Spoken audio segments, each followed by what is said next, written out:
Hello everyone, welcome to my channel Srushti tutorial for maths. ನಾನು 2022ರ Karnataka T ಎಕ್ಸಾಮಿನ paper 2ರಲ್ಲಿ ಬರುವ ಮ್ಯಾಥ್ಸ್ ಕ್ವಶನ್ಸ್ ಅನ್ನ ಸಾಲ್ವ್ ಮಾಡೋದು ಹೇಗೆ ಅಂತ ತಿಳಿಸ್ತಾ ಇದ್ದೀನಿ. ಸೊ ಬನ್ನಿ ಕ್ಲಾಸ್ ಶುರು ಮಾಡೋಣ. ನೋಡಿ, 106ನೇ ಕ್ವಶನ್ ಏನ್ ಹೇಳುತ್ತೆ, ಒಂದು ನೇರ ಸಿಲಿಂಡರಿನ ಮೇಲೆ ಶಂಕುವನ್ನು ಅಧಿವ್ಯಾಪಿಸಿ ಒಂದು ಆಟಿಕೆಯನ್ನು ಮಾಡಲಾಗಿದೆ. ಸಿಲಿಂಡರ್ನ ಎತ್ತರವು ಶಂಕುವಿನ ಎತ್ತರಕ್ಕೆ ಸಮನಾಗಿದೆ ಮತ್ತು ಆಟಿಕೆಯ ಒಟ್ಟು ಎತ್ತರವು 14 ಸೆಂಟಿಮೀಟರ್ ಆಗಿದ್ದು ಅದರ ಒಟ್ಟು ಘನಫಲವು 1056 ಕ್ಯೂಬಿಕ್ ಸೆಂಟಿಮೀಟರ್ ಆದರೆ ಆಟಿಕೆಯ ಪಾದದ ತ್ರಿಜ್ಯ ಅಂತ ಕೇಳಿದ್ದಾರೆ.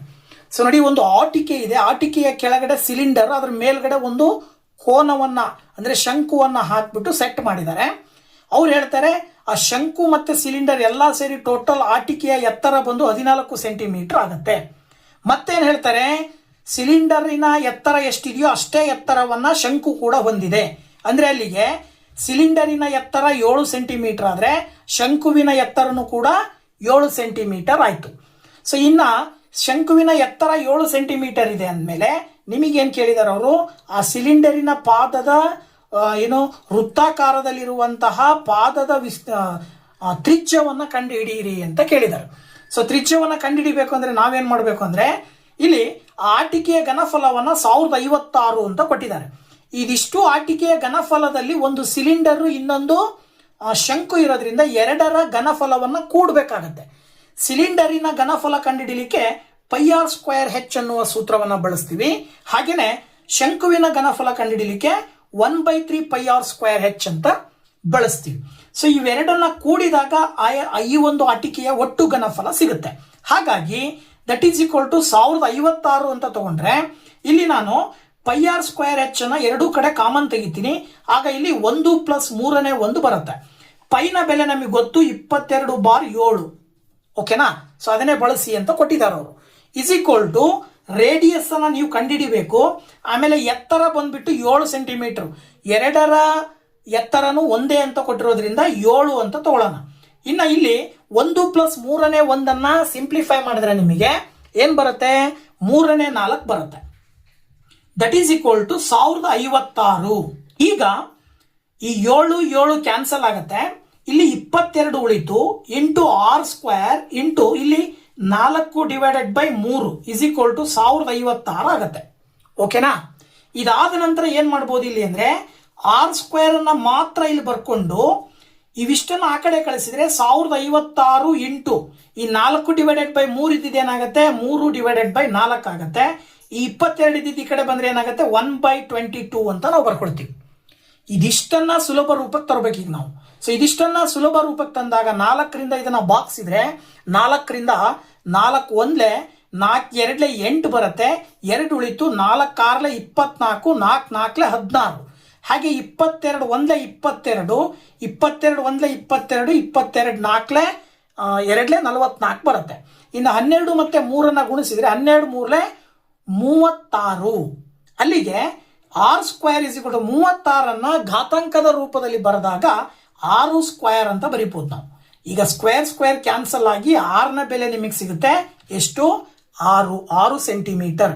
ಅಂದ್ರೆ ಈ ಒಂದು ಸಿಲಿಂಡರಿನ ಪಾದದ ತ್ರಿಜ್ಯ ಎಷ್ಟಿರುತ್ತೆ, 6 ಸೆಂಟಿಮೀಟರ್ ಇರುತ್ತೆ.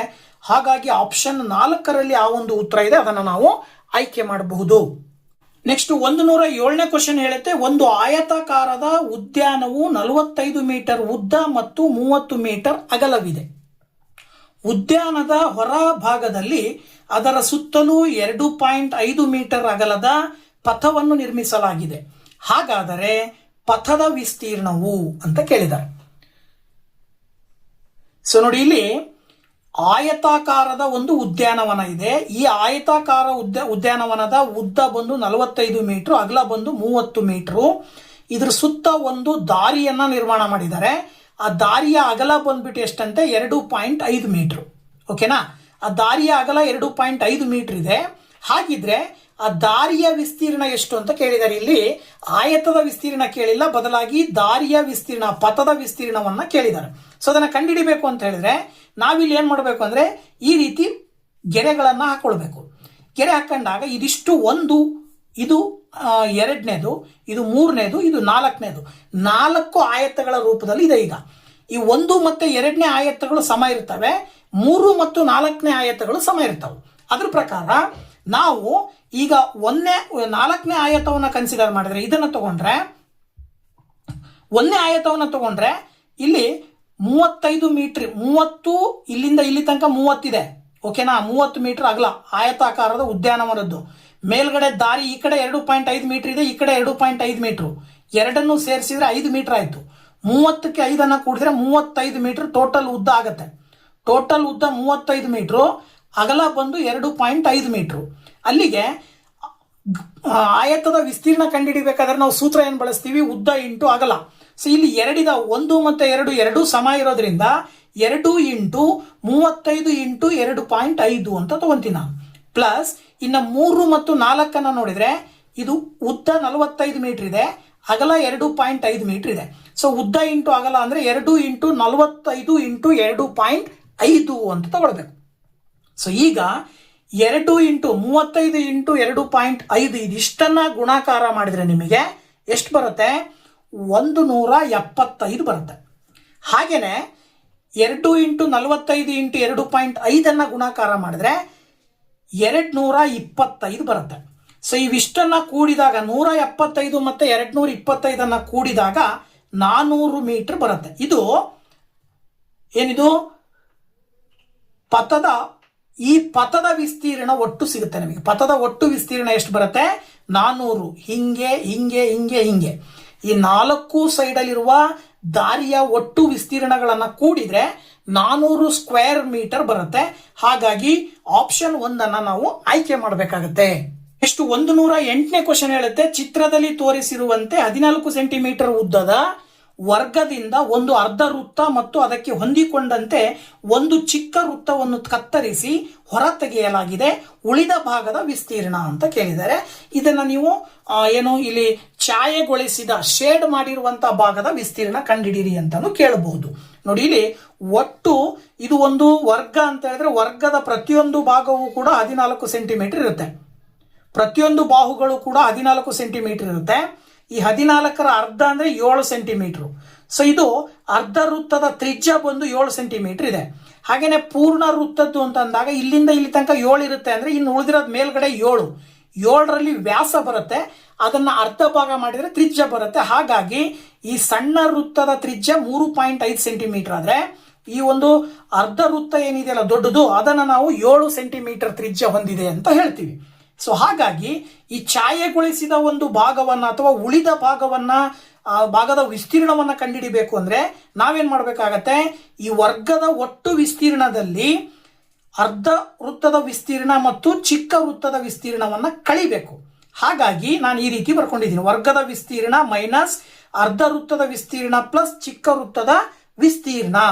ಅಲ್ಲಿಗೆ ವರ್ಗದ ವಿಸ್ತೀರ್ಣ ಅಂದ್ರೆ 14 ಎ ಸ್ಕ್ವೇರ್ ಅಂತ ಹೇಳ್ತೀವಿ, ಅಲ್ಲಿಗೆ 14 ಸ್ಕ್ವೇರ್ ಆಗತ್ತೆ, ಮೈನಸ್ ಪೈ ಅರ್ಧ ವೃತ್ತದ ವಿಸ್ತೀರ್ಣ πr1 ಸ್ಕ್ವೇರ್ ಡಿವೈಡೆಡ್ ಬೈ 2 ಅಂತ ತಗೊಳ್ಬಹುದು.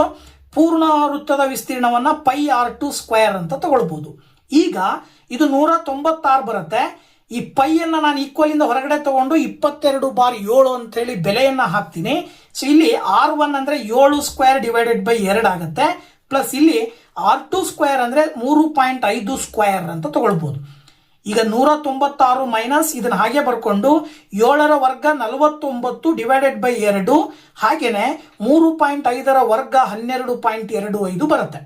ಇನ್ನು ನೆಕ್ಸ್ಟ್ ಈ 49ನ 2ರಿಂದ ಭಾಗಾಕಾರ ಮಾಡಿದ್ರೆ 24.5 ಬರುತ್ತೆ. ನೆಕ್ಸ್ಟ್ 196 ಮೈನಸ್ 22 ಬಾರ್ 7 ಇವೆರಡನ್ನ ಕೂಡಿದಾಗ 24.5ಕ್ಕೆ 12.25 ಕೂಡಿದ್ರೆ ಎಷ್ಟು ಬರುತ್ತೆ? 37 ಬರುತ್ತೆ. ಸೊ ಇಲ್ಲಿಗೆ ಕಂಪ್ಲೀಟ್ ಆಗಿ ಇದು 196, ಇದಿಷ್ಟನ್ನ ಸಿಂಪ್ಲಿಫೈ ಮಾಡಿದ್ರೆ ನಮಗೆ 115.5 ಬರುತ್ತೆ.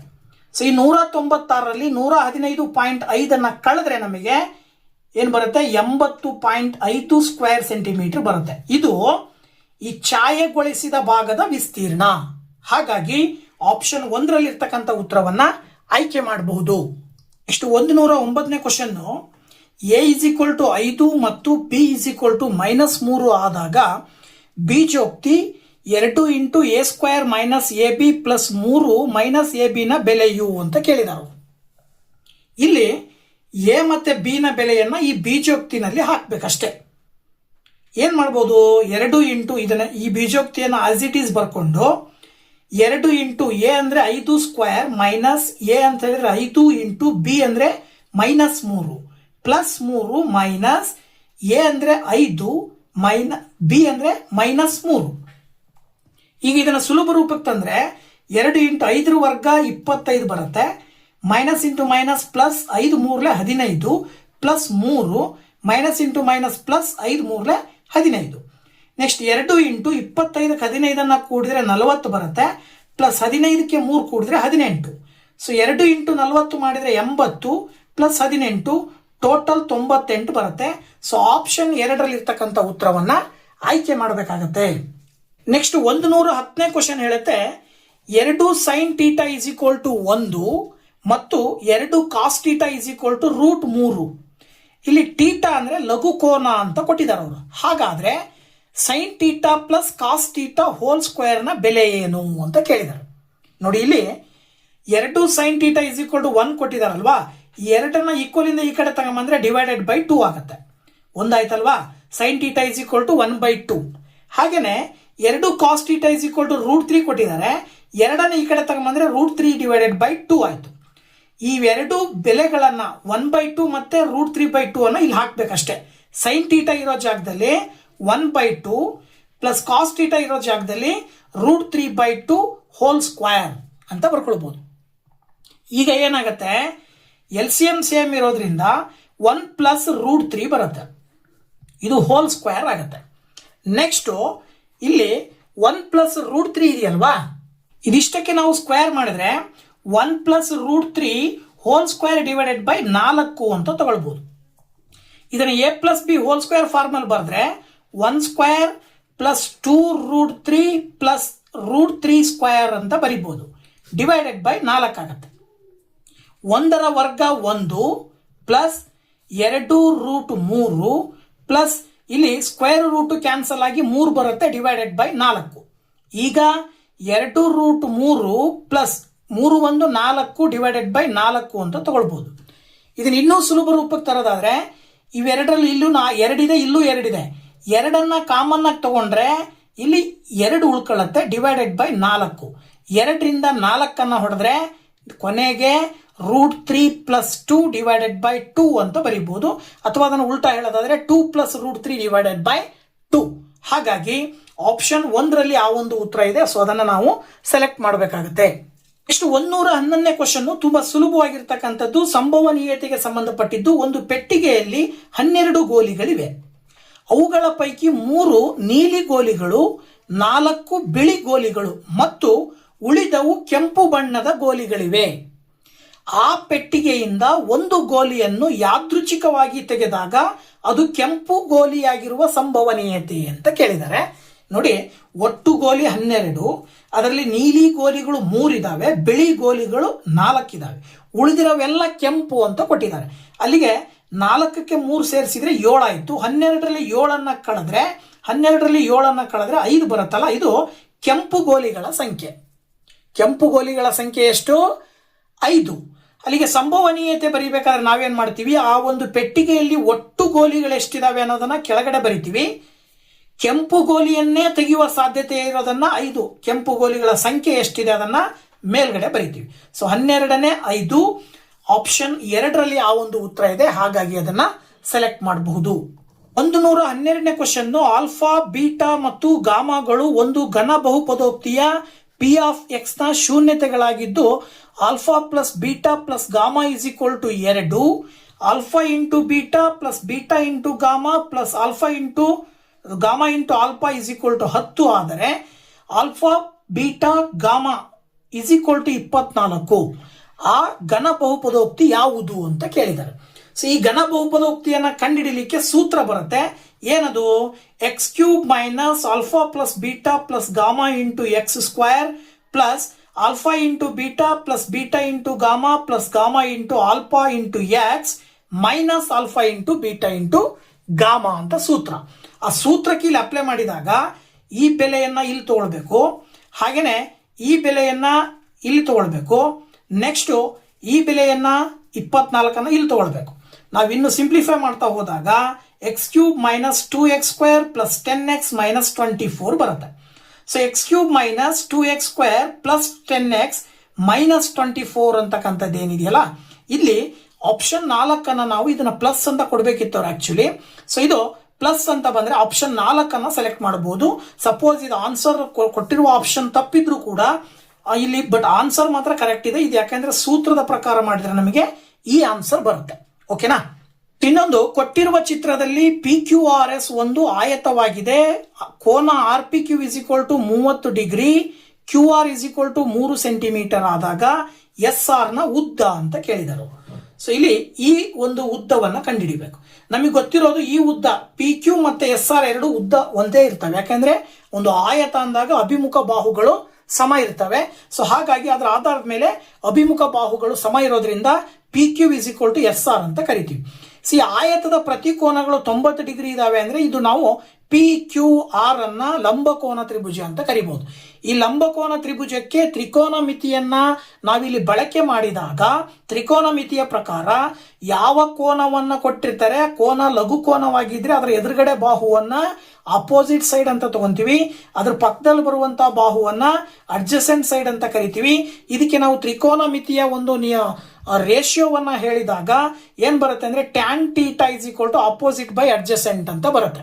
ಅದ್ರ ಪ್ರಕಾರ tan theta is equal to opposite by adjacent ಅನ್ನ ಹಾಕಿದ್ರೆ ಥೀಟಾದ ಬೆಲೆ 30 ಡಿಗ್ರಿ, ಅಪೋಸಿಟ್ ಅಂತ ಹೇಳಿದ್ರೆ QR ಡಿವೈಡೆಡ್ ಬೈ ಅಡ್ಜಸೆಂಟ್ ಅಂತ ಹೇಳಿದ್ರೆ ಏನೋ PQ. ಅಲ್ಲಿಗೆ ಟ್ಯಾನ್ 30 ಡಿಗ್ರಿಯ ವ್ಯಾಲ್ಯೂ 1/√3 ಬರುತ್ತೆ. That is equal to QR ಅಂತ ಹೇಳಿದ್ರೆ ಕೊಟ್ಟಿದ್ದಾರೆ 3 ಡಿವೈಡೆಡ್ ಬೈ PQ. ಸೊ ಇದನ್ನ ನಾವು ಕ್ರಾಸ್ ಮಲ್ಟಿಪ್ಲಿಕೇಶನ್ ಮಾಡಿದ್ರೆ PQ is equal to 3 into √3 ಬರುತ್ತೆ. ಇದೇನು ಬರುತ್ತೆ? 3 ಇಂಟು √3. ಸೊ PQ ಮತ್ತೆ SR ಎರಡು ಸಮ ಇರೋದ್ರಿಂದ ನಾವೇನ್ ಹೇಳ್ಬೋದು, SR is also equal to 3√3 centimetre ಅಂತ ಹೇಳ್ಬೋದು. ಅದ್ರ ಪ್ರಕಾರ 4ನೇ ಆಪ್ಷನ್ ಅಲ್ಲಿ ಇರ್ತಕ್ಕಂಥ ಉತ್ತರವನ್ನ ನಾವಿಲ್ಲಿ ಆಯ್ಕೆ ಮಾಡಬೇಕಾಗತ್ತೆ. ಸೊ ಇಲ್ಲಿವರೆಗೂ ವಿಡಿಯೋ ನೋಡಿದ್ದಕ್ಕೆ ತುಂಬಾ ಥ್ಯಾಂಕ್ಸ್. ಇದೇ ರೀತಿ ವಿಡಿಯೋಸ್ ನೋಡ್ತಾ ಇರಿ, ಹಾಗೆ ಸಪೋರ್ಟ್ ಮಾಡಿ ಅಂತ ಹೇಳ್ತಾ once again thank you very much. Bye bye.